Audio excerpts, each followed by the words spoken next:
নমস্কার। আজকে আমরা শুনব শ্রী শ্রী সারদা মায়ের অমৃত কথা।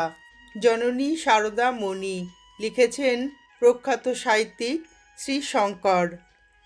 আজকে দ্বিতীয় পর্ব। ঠাকুরের সঙ্গে আরও অন্তরঙ্গ কথাবার্তার বিবরণ লিপিবদ্ধ রয়েছে শ্রী শ্রী মায়ের বিভিন্ন স্মৃতিকথায়। একসময় টানা ৮ মাস ঠাকুরের সঙ্গে শ্রীমা দক্ষিণেশ্বর মন্দিরের নহবতে বাস করেছেন। মা বলছেন, তখন আমার বয়স 18 কি 19 বছর হবে। ওর সঙ্গে সুতুম একদিন বললেন, তুমি আমার কে?